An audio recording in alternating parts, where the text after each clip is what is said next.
Meus irmãos e minhas irmãs, a oração é o único fundamento para reconhecer que a Igreja Católica é a única e verdadeira Igreja de Cristo.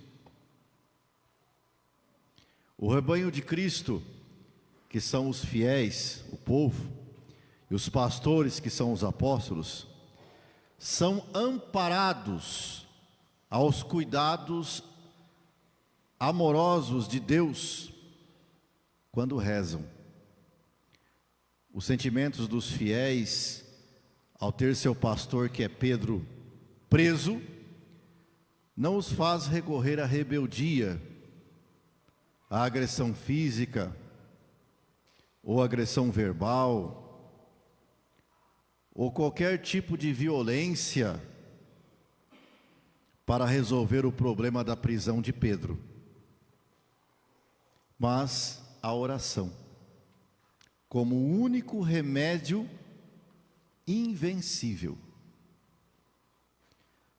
As ovelhas rezam por amor ao seu pastor, e Deus envia o anjo para o libertar da prisão, como está hoje em Atos dos Apóstolos, capítulo 12, versículo de 1 a 11.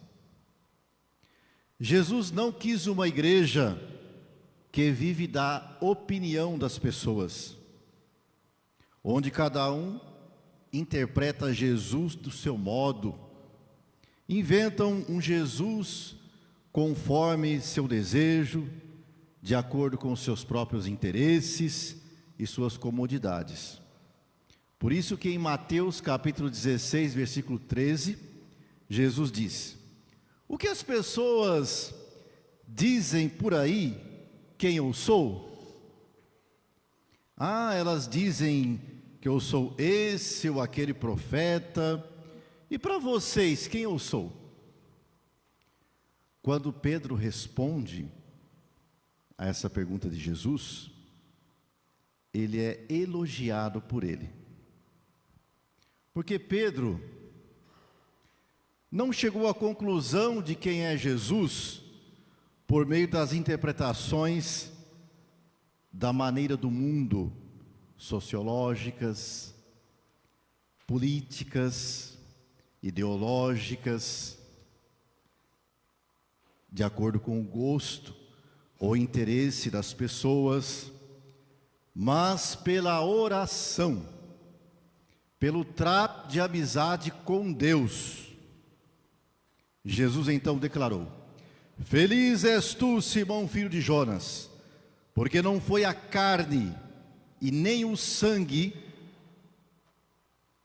quem te revelou isso, mas o meu Pai que está no céu. Ou seja, Pedro, a sua vida de oração, que fez você chegar a essa conclusão de quem eu sou, de que eu sou o Cristo, o Filho de Deus, o enviado para tirar o pecado do mundo. Todos os apóstolos, meus irmãos e minhas irmãs, foram homens de oração, porque eles cuidavam de uma igreja que é inventada por Deus e não por mãos humanas. E eles têm que sempre recorrer então ao inventor, que é Deus, e não ficar pedindo opinião às pessoas, a sistemas ideológicos, políticos, governamentais. Só Deus que é o Criador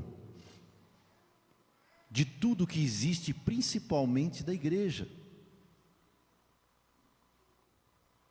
E é Ele que deve ser consultado.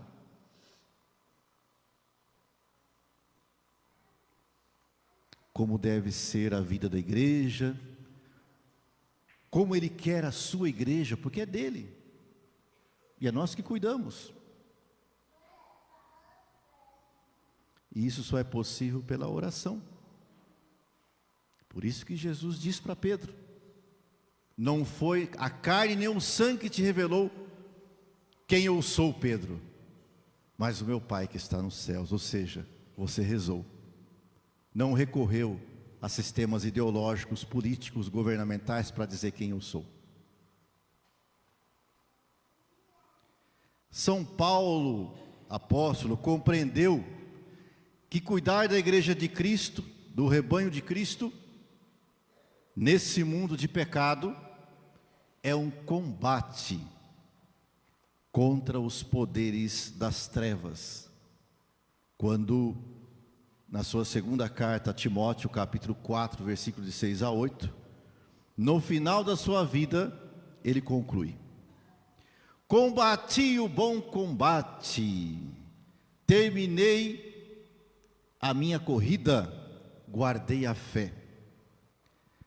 Por isso, meus irmãos e minhas irmãs, não negociemos a nossa fé pelas opiniões deste mundo, sejam, como eu já disse, sociológicas, políticas, ideológicas. A nossa igreja é invenção divina e guiada pelo Espírito Santo.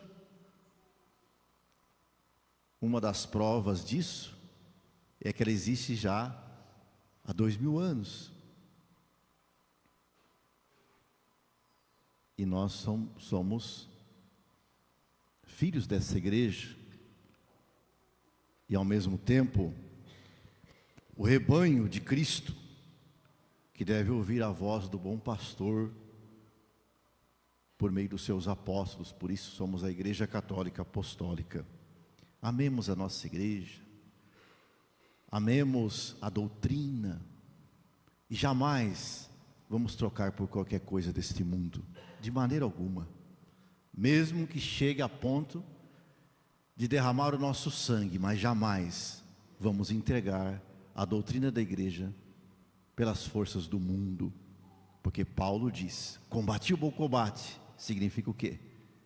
Que nós lutamos aqui contra os poderes das trevas. É um combate que nós vivemos neste mundo para conservar o depósito da fé transmitido pelos apóstolos. Louvado seja nosso Senhor Jesus Cristo.